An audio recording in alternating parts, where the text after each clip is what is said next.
Bonjour, je suis Manel Benboisis, diététicienne nutritionniste. Bonjour, je suis Jean-Brice Sénégas, diététicien nutritionniste également au service de chirurgie bariatrique au sein de l'hôpital de Saint-Denis. Donc vous connaissez un petit peu les circonstances actuelles, donc à cause du coronavirus. Donc malheureusement, nous ne pouvons plus recevoir les patients au sein de notre hôpital. Donc nous avons décidé de vous présenter l'alimentation en post-opératoire via un diaporama qui sera commenté. Nous allons donc vous donner des conseils qu'il faudra suivre une fois que vous aurez subi cette opération de chirurgie bariatrique. Ce sont des conseils qui se basent sur les recommandations scientifiques, mais aussi sur l'expérience que nous avons avec nos patients. Nous vous remercions. Merci à vous. Donc nous allons parler de l'alimentation après la chirurgie bariatrique et nous allons commencer avec des règles de base, les règles hygiéno-diététiques qui ont toutes attrait à tout le contexte des repas. Bien souvent, les patients qui subissent une chirurgie bariatrique ont tendance à manger trop rapidement, ont tendance à manger de trop grandes quantités. Donc tous ces conseils que vous voyez donc sur cette diapo ont trait à ces caractéristiques-là, et donc ce sont des choses sur lesquelles nous travaillons en atelier pour essayer de modifier ce rythme alimentaire. C'est pour ça que donc on va essayer de travailler sur des repas qui vont être rallongés. On va aller jusqu'à des repas qui font 30 minutes jusqu'à 3 quarts d'heure. Ça veut dire que c'est beaucoup plus long généralement que ce que les patients font d'habitude. On va essayer de faire jusqu'à 6 repas dans la journée. On verra ça un petit peu plus en détail, plus en aval de ce diaporama. On va essayer également, comme c'est écrit sur le conseil numéro 2, de mâcher davantage, puisque ça fait partie de la digestion, d'accord? C'est l'amorçage de la digestion, de bien mâcher tous les aliments. Le conseil numéro 3, de faire davantage des petits morceaux dès l'assiette, avant même de les avoir mis en bouche. Tous ces conseils-là sont faits pour que les aliments arrivent le plus facilement au niveau de l'estomac, puisque une fois que vous aurez été opéré, vous aurez un petit estomac qui ne travaillera pas très bien. Donc il faudra lui faciliter la tâche. Il faudra lui faire effectivement des petites bouchées qui sont déjà découpées, prédécoupées dans l'assiette, et ensuite qu'on mastiquera bien. Et puis, comme c'est écrit dans le conseil numéro 5, il faudra aussi essayer de s'arrêter rapidement à partir du moment où on a un petit estomac. En fait, il est rapidement surchargé. Et donc c'est pour ça qu'on conseille aux patients de manger avec une cuillère et de la reposer en fait une fois qu'on a mangé le contenu de cette cuillère. D'accord? C'est pour éviter notamment les nausées et les vomissements. D'accord? Puisque les impressions de satiété en plus sont diminuées avec l'opération. Donc il faut faire attention à ne pas manger trop rapidement. Donc on mange une cuillère, on la repose. Et ensuite, dernier conseil, c'est celui qui a trait à l'activité physique, puisqu'il va falloir forcément remettre une activité physique en route, si ce n'est pas le cas, pour justement essayer d'avoir des meilleures sensations alimentaires, des meilleures sensations de satiété, et pour avoir une meilleure utilisation des nutriments qui sont apportés dans les repas. Alors, on va aborder les règles d'or. Donc ça, c'est des règles que vous allez devoir mettre en place toute votre vie. Donc, en premier, on va parler des boissons gazeuses. Donc, les boissons gazeuses, ça comprend donc les eaux gazeuses, les sodas et même les médicaments effervescents qui seront formellement interdits. Alors, quand je dis formellement interdit, ce n'est pas les 6 premiers mois après la chirurgie, mais ce sera tout au long de votre vie. car au début, vous verrez que ça va entraîner des douleurs, hein, donc les 6 premiers mois après la chirurgie. Et à long terme, donc ces boissons passeront tout à fait sans aucun problème. Par contre, le risque, hein, c'est que ça entraînera une dilatation de votre estomac. Et qui dit dilatation de l'estomac va entraîner donc des quantités plus importantes qui vont être consommées. Et donc le risque, ce sera également donc une prise de poids. Ensuite, on va parler donc des liquides. Donc tous les liquides seront à prendre en dehors de vos repas. Donc toujours une demi-heure avant ou après un repas, que ce soit de l'eau, du thé, du café, des infusions, du jus de fruits. Donc toujours à distance de vos repas, même au petit déjeuner. Donc on ne prend pas son lait avec le pain ou les biscottes en même temps. Donc toujours espacer vos repas solides des boissons liquides. Ensuite, on va parler des soupes, des potages et des veloutés qui seront permis également en petite quantité et très occasionnellement. Donc, sachant que c'est une préparation semi-liquide, pareil, hein, donc à long terme, ça pourra entraîner donc une dilatation de l'estomac et puis donc une reprise pondérale. Et puis d'un point de vue nutritionnel, les soupes, les potages et les veloutés n'apportent pas grand-chose, hein, donc à part des sels minéraux, mais au niveau des vitamines et des fibres, donc il n'y a plus rien. Donc je préfère que vous preniez plutôt un repas équilibré, donc composé de viande, légumes et féculents, plutôt que de prendre un potage où vous aurez mixé l'ensemble, qui ne sera pas du tout intéressant pour vous et à long terme, comme je le disais, risque d'entraîner une dilatation de votre estomac. On va maintenant voir que donc la réalimentation, une fois que vous aurez subi votre opération, va être faite en plusieurs étapes. Donc ces étapes sont les suivantes, vous les voyez à l'écran. La première étape, elle se situe au niveau de l'opération, donc vous venez de vous faire opérer, et donc vous allez rester 2 ou 3 jours à l'hôpital. Et dès que ces 2 ou 3 journées seront passées et que donc vous aurez fait ce fameux, ce qu'on appelle test bleu ou prise de sang qui veut dire que votre système digestif est de nouveau apte à recevoir de la nourriture, à ce moment-là vous reprendrez l'alimentation et vous la reprendrez avec ce qu'on appelle le régime BIC. Donc ce régime BIC, il va durer 15 jours, et ce régime BIC qui consiste à ce qu'on appelle des boissons, yaourts et compotes. 15 jours de BIC qui sont suivis par 3 semaines de mixé, en fait, qui consiste essentiellement en des purées. D'accord, des purées dont je vous détaillerai ensuite le contenu. Ensuite, nous allons passer à ce qu'on appelle une alimentation normale adaptée, qu'on appelle aussi des petits morceaux tendres pendant 1 mois, d'accord, donc où on fait évoluer progressivement les textures. Là, ce sont les textures surtout qui évoluent. Et la dernière étape, ce sera un élargissement progressif et un retour là complètement à la normale, mais pareil, qui sera de façon progressive. Donc on va parler donc de l'étape numéro 2, donc qui est l'étape des boissons yaourt et compotes. Alors yaourt, ça ne comprend pas uniquement les yaourts, hein, bien sûr, hein, donc on va parler de ça plus en détail. Donc cette étape-là va durer 2 semaines. Donc au niveau des boissons, vous aurez le droit donc à du thé ou café léger. Donc quand je dis thé ou café léger, donc en fait au niveau du thé, on trempe le sachet quelques secondes et ensuite on le retire. Et concernant le café, donc c'est un café qui sera coupé à l'eau, donc très léger. Donc on évitera tout ce qui est espresso, voilà, donc tout ce qui est capsule, hein, donc dans les machines à café. Pour les infusions, donc ce sera peu importe l'infusion. Alors la première boisson du matin, donc on autorisera un morceau de sucre. Par contre, pour les autres boissons que vous prendrez tout au long de la journée, seront à prendre sans sucre.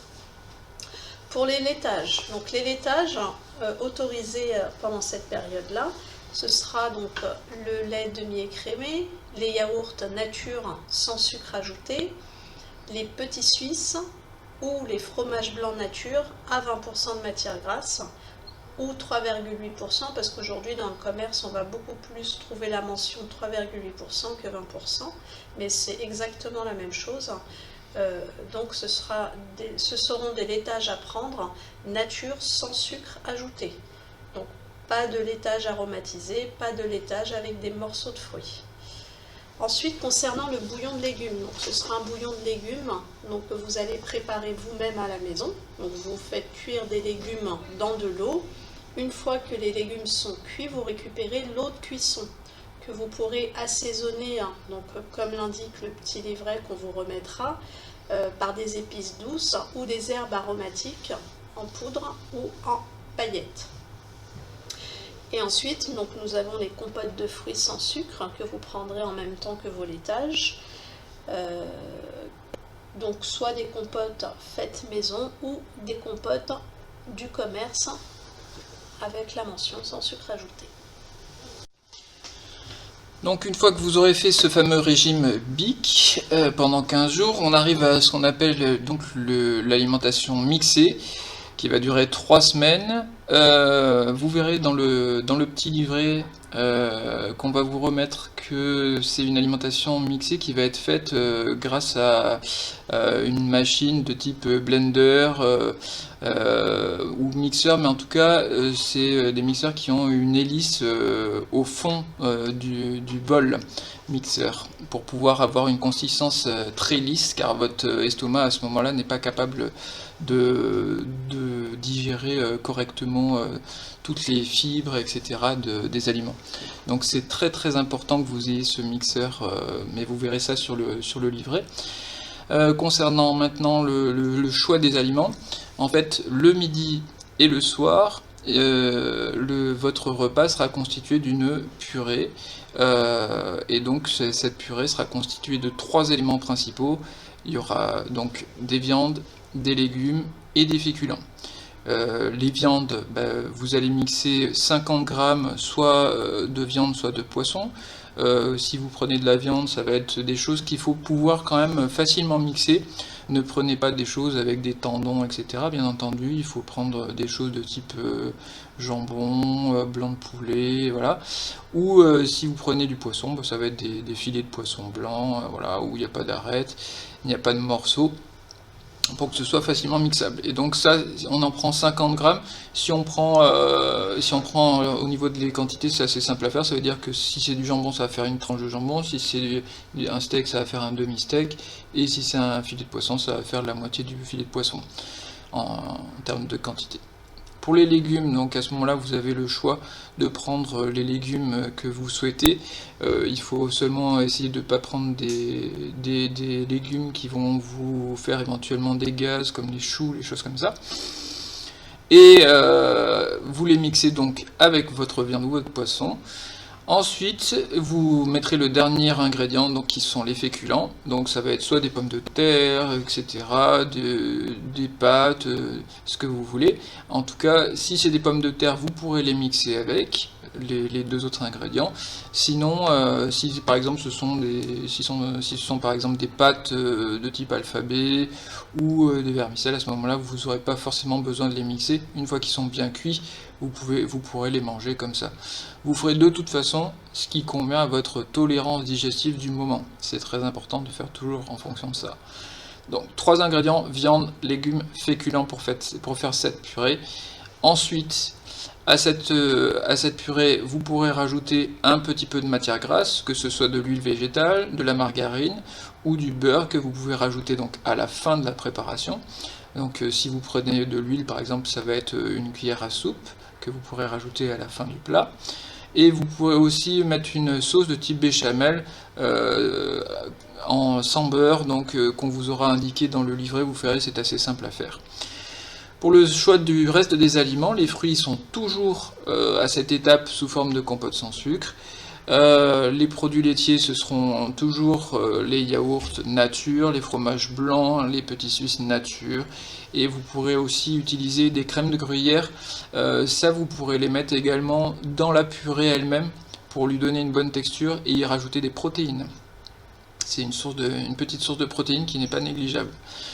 Et pour ce qui est des produits céréaliers, donc à ce moment-là, vous pourrez utiliser des pains grillés ou des cracottes, des biscottes, parce que ce sont à ce moment-là les seules formes de pain que vous pourrez bien digérer, puisque ça fait des sortes de petites miettes qui se digèrent très bien. Et donc ça, c'est le pain, vous pourrez le manger seulement au petit déjeuner, à cette étape-là du régime. Donc ensuite, nous allons passer donc à l'avant-dernière étape. Donc là, vous allez manger donc en texture normale adaptée. Donc cette étape va durer 1 mois. Donc là, il faudra bien continuer à respecter les repas réguliers, donc les 3 repas et les 3 collations. Surtout, on ne saute pas les repas car c'est très important parce que déjà que vous mangez peu en quantité, donc il faut couvrir vos besoins nutritionnels. Donc si vous sautez les repas, vous risquez d'avoir des carences, d'être dénutri et du coup d'être très fatigué, voire même ne pas perdre de poids. Donc comme vous allez commencer les morceaux, donc il faudra à cette étape-là manger très lentement, bien mâcher vos aliments avant de les avaler tout doucement. Donc pour éviter donc les dénutritions protéiques, sachant que vous perdez du muscle et du gras, donc il faudra toujours commencer votre repas par l'aliment protéique, donc la viande, le poisson ou les œufs. On continue donc à surtout ne pas boire et manger en même temps, et on évite d'introduire donc des plats en sauce, des fritures, des épices, condiments et aromates qui ne sont toujours pas autorisés. Donc vous respectez bien la liste des aliments conseillés, donc dans le petit livret qui vous sera fourni. Et enfin, donc, on arrive à l'étape numéro 5, sachant qu'on se situe à 2 mois et demi après l'opération. À ce moment-là, donc, on va recommencer à avoir une alimentation normale, mais on va la reprendre progressivement, sachant qu'il y a quand même un certain nombre d'aliments que à ce moment-là on n'aura pas encore réintroduit. Il va falloir les réintroduire. Et il va falloir le faire de façon progressive. Souvent je donne un exemple des enfants en fait qui sont accueillis en crèche, et les dames des crèches font un calendrier de la semaine en disant voilà, aujourd'hui cet enfant il a mangé, il a goûté les framboises, c'est bien passé. Le lendemain, on a essayé avec lui, je ne sais pas, le chou-fleur, c'est très bien passé. Et puis le lendemain, ça va être, je ne sais pas, les salsifis. Ah, les salsifis, c'est très mal passé. Et elles notent tout ça sur leur cahier pour transmettre aux parents, pour leur expliquer ce qui est bien toléré ou pas par les enfants. Vous, ça va être un peu pareil. En fait, vous aurez besoin d'attendre comme ça une journée, puisque la digestion se passe sur 24 heures, vous aurez besoin d'attendre une journée pour savoir si un aliment vous a causé du tort ou pas au niveau digestif. Donc il faudra à ce moment-là, on est 2 mois et demi après l'opération, réintroduire les aliments les uns après les autres en attendant une journée pour que la digestion se fasse et pour que vous sachiez si elle se passe bien ou pas. Donc si ce sont par exemple des fruits, on va essayer de les prendre bien mûrs, on va les épépiner, les éplucher, et on les testera de cette façon-là en petits morceaux. Et puis petit à petit, s'ils passent bien, on pourra les manger de plus en plus crus, voilà, et on pourra manger des aliments de plus en plus fibreux. Je pense par exemple aux crudités, les carottes, les choses comme ça, de plus en plus. Mais pour cela, donc, il faut prendre son temps, et il ne faut pas être pressé, et il faut savoir que votre tolérance digestive aura changé avec ce nouveau petit estomac que vous aurez après l'opération. Comme vous disait Manel à l'instant, il faudra toujours faire ces 3 repas classiques, petit déjeuner, déjeuner, dîner, en plus y ajouter 3 collations qui se mettront au milieu de la matinée, dans l'après-midi et après le repas du soir. Pour avoir des apports qui sont réguliers sur toute la journée, on fractionne donc notre journée alimentaire, et parce que voilà, ce petit estomac ne peut pas faire des gros repas, donc c'est pour ça qu'on fractionne.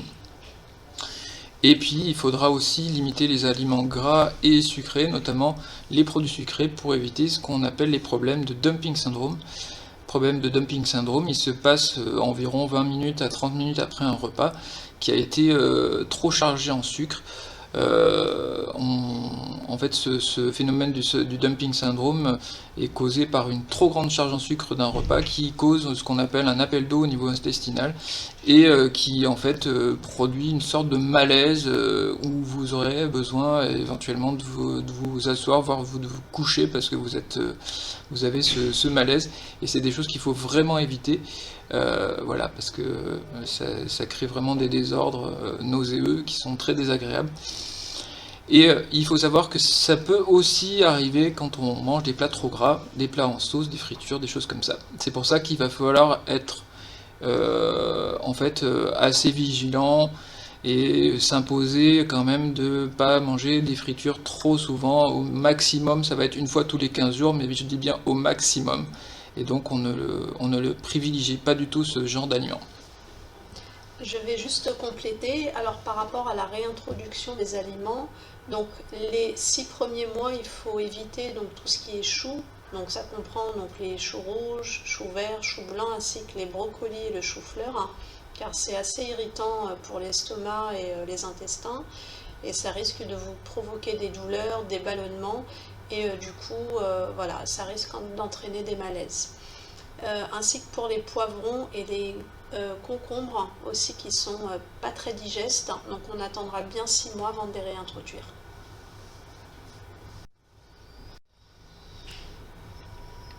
Donc en plus donc de l'alimentation qui sera donc à mettre en place donc à partir donc du 4e jour post-chirurgie, vous allez être supplémenté en vitamines et en minéraux. Donc parce que au niveau alimentaire, vous ne couvrez pas vos besoins nutritionnels. Déjà au niveau apport calorique, vous mangez à peu près 800 calories, donc on est très loin des besoins d'une personne normale. Donc pour que des organes vitaux fonctionnent correctement, il faut un apport au moins de 1200 calories. Donc forcément vous allez avoir des carences en vitamines et en minéraux. Donc du coup on va devoir vous supplémenter, en tout cas pour les sleeves au moins la première année, et puis pour les bypass par contre ce sera à vie. Donc vous aurez donc de la vitamine B9, de la vitamine B12 en intramusculaire ou à mettre dans de l'eau. Le décan, donc ce sera une ampoule 1 jour sur 2 à mettre dans du jus de fruits, parce que le goût est très amer, donc dans l'eau ça ne passe pas trop. Ensuite vous aurez du calcium et de la vitamine D, du fer, de la vitamine B1, de la vitamine A et de la vitamine B3 ou PP.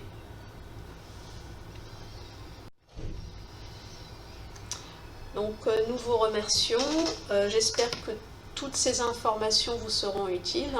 Surtout n'hésitez pas, si vous avez des questions, vous pouvez revenir vers nous, donc soit nous envoyer un mail ou contacter les secrétaires qui nous transmettront du coup vos questions. Et bien sûr, toutes ces questions d'alimentation après la chirurgie seront reprises tout au long des ateliers, si vous suivez ces ateliers au sein de l'hôpital avec nous, et sinon avec votre diététicienne ou votre diététicien en cabinet libéral, si c'est votre choix, pour le suivi préopératoire. Voilà, et surtout ne vous inquiétez pas, parce que quand vous serez donc hospitalisé donc, pour votre opération,